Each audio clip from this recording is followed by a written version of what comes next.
दोस्तों, मेरा नाम सविता है और पिछले हफ्ते से मैं एक अजीब सी परेशानी में फंसी हुई हूँ। जब से अस्पताल से लौटी हूँ, मैं अपने आप से नजरें नहीं मिला पा रही हूँ। इतनी शर्मिंदगी और बेचैनी मुझे कभी महसूस नहीं हुई थी। मेरे मोहल्ले में रहने वाली मेरी दोस्त अंजलि ने मेरा हाल देखा और तुरंत समझ गई कि कुछ गड़बड़ है। उसने पूछा, क्या हुआ सविता? इतनी परेशान क्यों हो? मैंने बोला, कुछ नहीं यार, बस थोड़ी तकलीफ है। मैंने टालने की कोशिश की। अंजलि ने मुझे गौर से देखा और कहा, तुम्हें एक बार डॉक्टर मेहरा से मिलना चाहिए। वो स्त्री रोग विशेषज्ञ हैं। बहुत अच्छे डॉक्टर हैं।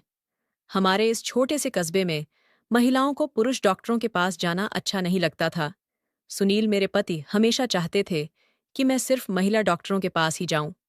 लेकिन हाल ही में डॉक्टर मेहरा का नाम हर ओर गूंजने लगा था। उनके पिता भी प्रसिद्ध चिकित्सक थे और उनके निधन के बाद उनके बेटे ने क्लिनिक संभाल लिया था। धीरे धीरे लोगों का विश्वास जीत लिया था उन्होंने। हमारे क्षेत्र में वही एकमात्र अनुभवी स्त्री रोग विशेषज्ञ थे। लेकिन सुनील क्या कहेंगे? मैंने चिंतित होकर पूछा, तुम्हारी सेहत ज्यादा जरूरी है या सुनील की सोच? अंजलि ने मुझे झिड़का, कम से कम एक बार जाकर देखो तो सही। 2 दिन तक मैं अपने मन से जूझती रही। आखिरकार दर्द असहनीय हो गया और मैंने सुनील से बात की। उन्होंने पहले तो आनाकानी की, फिर मेरी हालत देखकर राजी हो गए। अगले दिन अंजलि मुझे अपने स्कूटर पर बिठाकर डॉक्टर मेहरा के क्लिनिक ले गई। इंतजार की कतार में बैठी हुई मैं अपने पसीने से तरबतर हो रही थी। प्रतीक्षा कक्ष में कई महिलाएं बैठी थीं। अंजलि ने मेरा हाथ थामते हुए कहा, अरे सविता, इतना मत घबराओ, बस 2 मिनट की बात है। वे सिर्फ तुम्हारी समस्या सुनेंगे और दवा दे देंगे। और वैसे भी वे बहुत सम्मानजनक तरीके से पेश आते हैं। मेरे नंबर का इंतजार करते करते मेरा दिल धड़क रहा था। 1 घंटे बाद आखिरकार मेरा नाम पुकारा गया और मैं अंदर गई। डॉक्टर मेहरा 40 के आसपास के एक सौम्य से व्यक्ति थे। उन्होंने मुझे देखते ही पूछा, नाम क्या है आपका और उम्र कितनी है? मैंने हकलाते हुए कहा, मेरा नाम सविता है और मेरी उम्र 33 साल है। फिर डॉक्टर मेहरा ने पूछा, क्या परेशानी है आपको? उन्होंने अपनी कुर्सी पर बैठते हुए पूछा। मैं नर्वस होकर अपने साड़ी के पल्लू से खेलने लगी। डॉक्टर साहब, वो मुझे मैं ठीक से शब्द नहीं निकाल पा रही थी। आप आराम से बताइए, उन्होंने धीरज से कहा। मैंने गहरी सांस ली और बोली, डॉक्टर साहब, मुझे नीचे जलन हो रही है और कुछ दिन से बहुत दर्द भी है। उन्होंने अपनी डायरी में कुछ लिखते हुए कहा, यह जलन कब से है? मैंने शर्माते हुए कहा, लगभग 1 हफ्ते से है। फिर उसने बोला, और क्या आपको पहले कभी ऐसी समस्या हुई है? नहीं, पहली बार हुई है। उन्होंने एक क्षण मुझे देखा और फिर कहा, देखिए, मुझे आपको चेक करना होगा ताकि सही समस्या पता चल सके। नहीं डॉक्टर साहब, मैंने तुरंत कहा। मेरा चेहरा लाल हो गया था। क्या आप बस दवा दे सकते हैं? देखिए सविता जी, बिना जांच के मैं सही दवा नहीं दे सकता। हो सकता है आपको कोई संक्रमण हो या कोई अन्य समस्या। सही इलाज के लिए जांच जरूरी है। मैंने अंजलि की तरफ मदद के लिए देखा, जो प्रतीक्षा कक्ष में रह गई थी।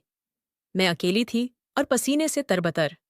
सविता जी, डॉक्टर मेहरा ने धीरे से कहा, मैं समझता हूं आप शर्मा रही हैं, लेकिन मैं एक डॉक्टर हूं। मेरा काम केवल आपका इलाज करना है। अगर आप चाहें तो मैं एक नर्स को अंदर बुला सकता हूं। मैंने अपने हाथों को मरोड़ते हुए कहा, नहीं ठीक है। मुझे लगा जैसे मेरे पैरों के नीचे से जमीन खिसक गई हो। डॉक्टर मेहरा ने मुझे एक अलग कमरे में जाने के लिए कहा, जहां एक पर्दे के पीछे एक बिस्तर था।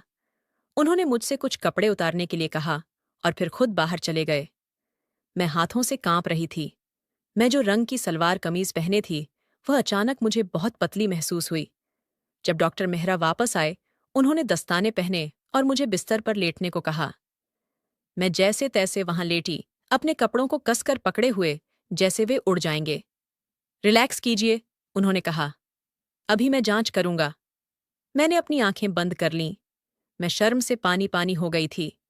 ये मेरी सुहागरात की तरह था, जब पहली बार किसी पुरुष ने मुझे इस तरह से देखा था। लेकिन वह सुनील था, मेरे पति। यहां मैं एक अजनबी के सामने थी, चाहे वह डॉक्टर ही क्यों न हो।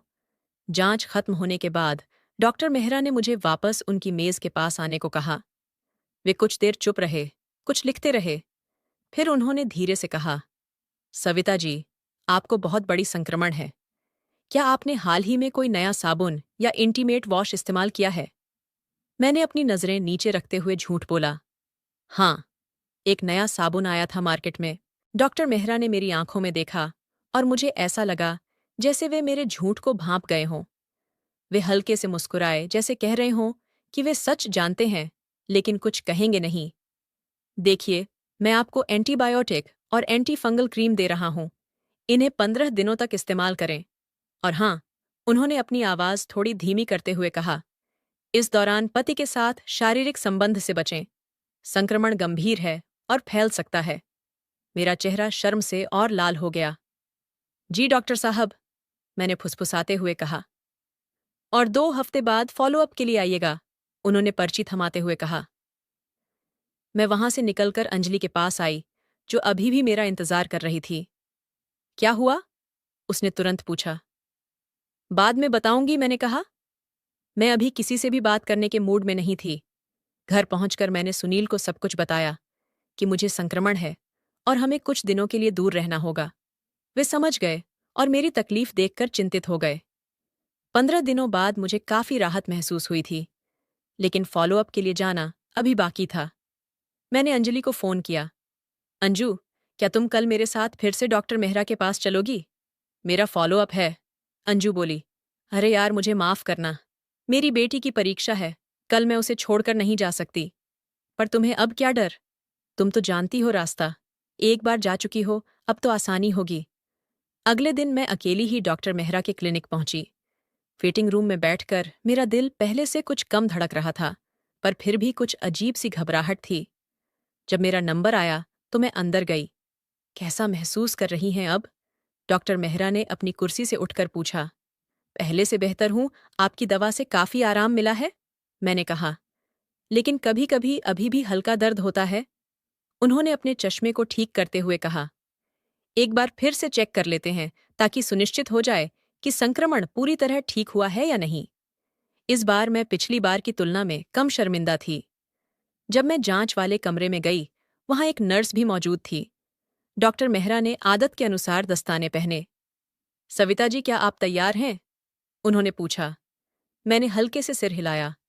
फिर उन्होंने नर्स से कुछ फाइल लाने के लिए कहा, और जैसे ही नर्स कमरे से बाहर निकली, डॉक्टर मेहरा ने धीमे स्वर में कहा, मुझे लगता है, मुझे पता है आपकी समस्या किस कारण हुई, लेकिन मैं यह सलाह दूंगा कि आगे से ऐसा न करें।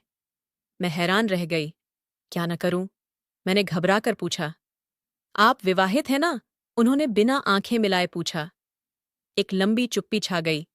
यहां मैं अपनी कहानी में थोड़ा पीछे जाना चाहती हूं और आपको बताना चाहती हूं कि मेरी शादी कैसे हुई थी।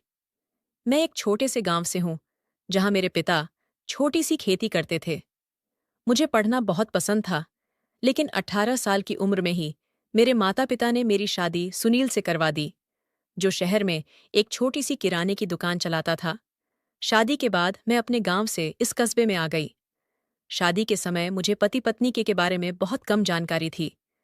मेरी माँ ने बस इतना ही कहा था कि जो पति कहे वही करना। मुझे यह भी नहीं पता था कि क्या सामान्य है और क्या नहीं। यहाँ आने के बाद मेरी अंजलि से दोस्ती हुई। वह मुझसे 5 साल बड़ी थी और शहर में पली बड़ी थी। एक दिन जब मैं रो रही थी, उसने मुझसे पूछा, क्या बात है? मैंने शर्माते हुए बताया कि सुनील मेरे साथ बहुत जल्दी जल्दी काम निपटा लेते हैं और मुझे कुछ महसूस नहीं होता। अंजलि ने हंसकर कहा, अरे ये तो आम बात है, कई मर्द ऐसे ही होते हैं। फिर उसने मुझे अपने लैपटॉप पर कुछ वीडियो दिखाए जो महिलाओं के लिए थे। मैं चौंक गई। मैंने कभी ऐसा नहीं देखा था। क्या सभी इतना लंबा चलता है? मैंने अविश्वास से पूछा। अंजलि ने हंसकर कहा, लगता है तुम्हारे सुनील तुरंत मेल सेवा देते हैं। इसके बाद अंजलि ने मुझे बहुत कुछ सिखाया कि एक औरत को भी अपने आनंद का अधिकार है, कि शादी में दोनों का सुख महत्वपूर्ण है। धीरे धीरे मुझे समझ में आया कि मैं कितना कुछ मिस कर रही थी। सुनील बस अपना काम खत्म करके सो जाते और मैं जागती रह जाती। एक दिन अंजलि ने मुझे एक महिला पत्रिका दी, जिसमें औरतों के स्वसुख के बारे में लिखा था। उसमें बताया गया था कि जब पति से वह सुख न मिले, तो औरतें कैसे खुद को संतुष्ट कर सकती हैं। मुझे इससे एक नई दुनिया का पता चला। अंजलि ने मुझे इंटरनेट पर ऐसी साइट्स भी दिखाईं जहां महिलाओं के लिए कुछ खास सामान बिकते थे। शुरू में मुझे अजीब लगा, पर धीरे धीरे मुझे समझ आया कि यह सब बहुत आम है। फिर जब सुनील काम पर होते या रात को जल्दी सो जाते, तो मैं उन तरीकों से खुद को संतुष्ट करने लगी।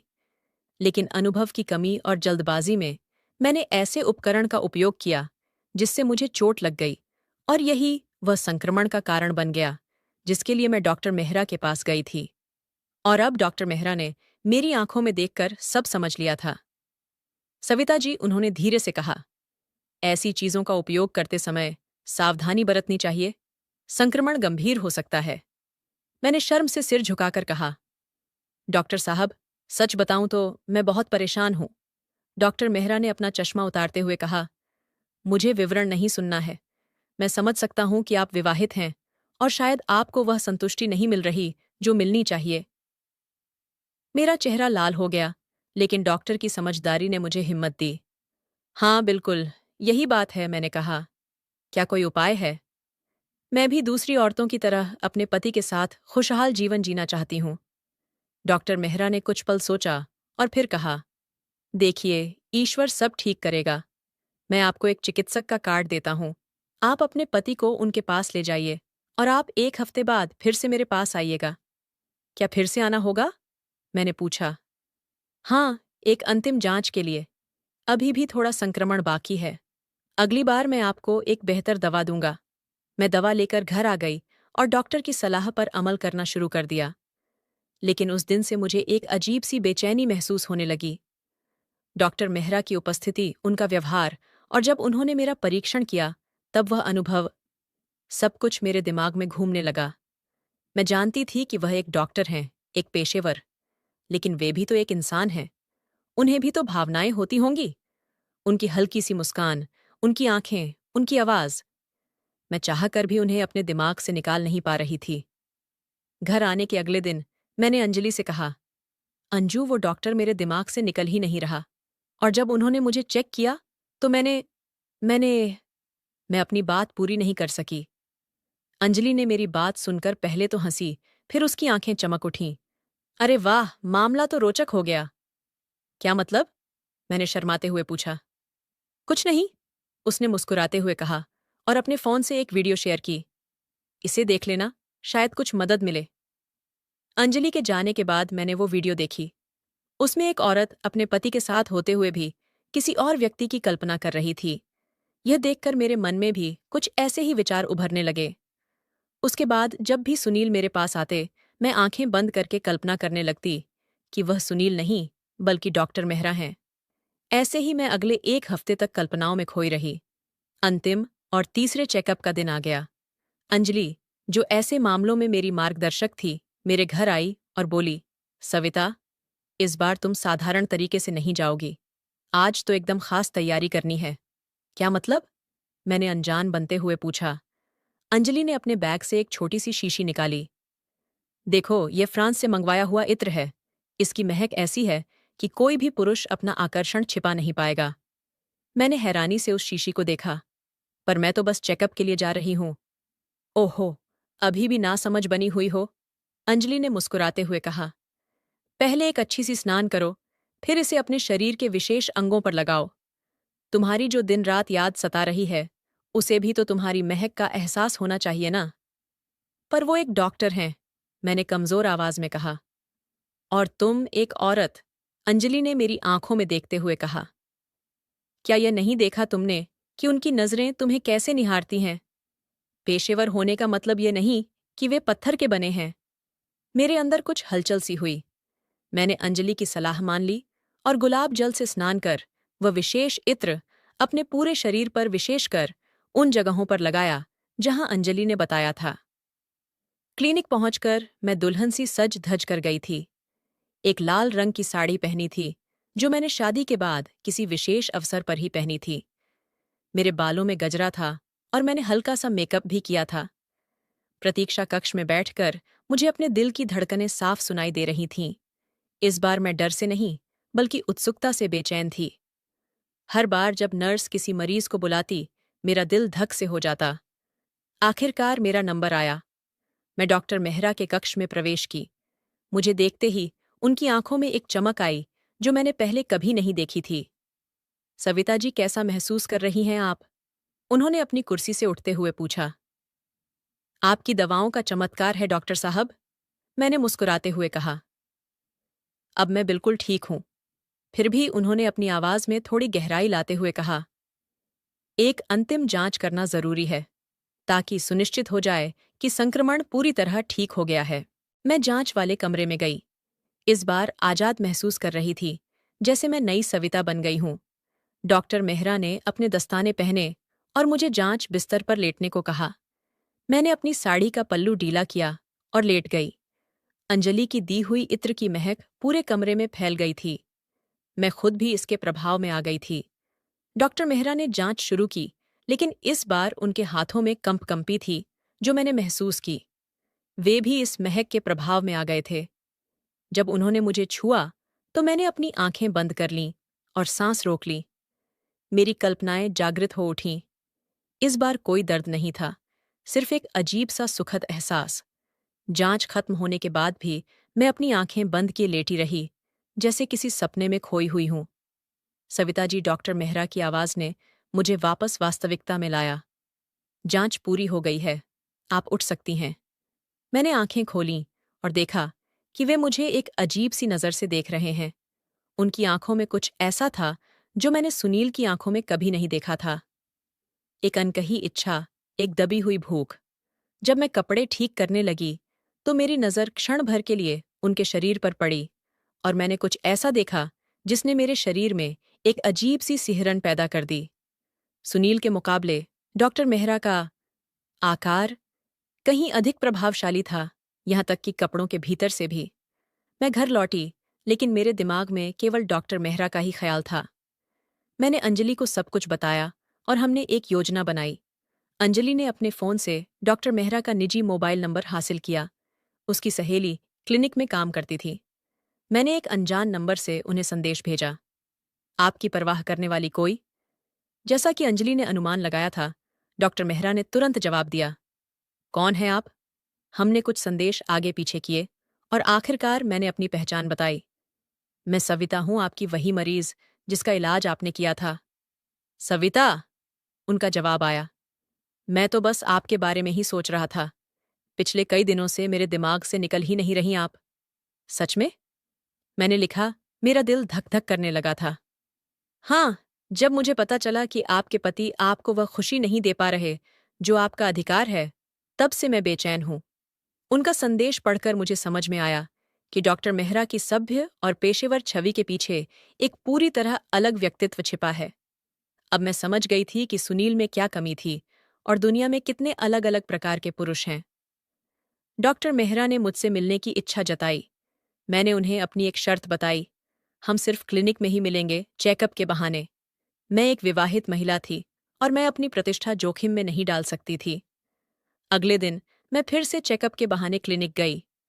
इस बार मैंने जानबूझकर सबसे आखिर में अपना नंबर लिया, जब तक कि सभी मरीज चले गए और शाम हो गई थी। मुझे पता था कि डॉक्टर मेहरा की नर्स भी आखिरी चेकअप से पहले ही अपने बच्चों के पास जाने के लिए क्लिनिक छोड़ देती थी। जब मैं एकमात्र मरीज बची, तो डॉक्टर मेहरा ने क्लिनिक का दरवाज़ा बंद कर दिया। मैं बेसब्री से उस क्षण का इंतजार कर रही थी। कैसा महसूस कर रही हैं आप? उन्होंने अपने चश्मे को उतारते हुए पूछा।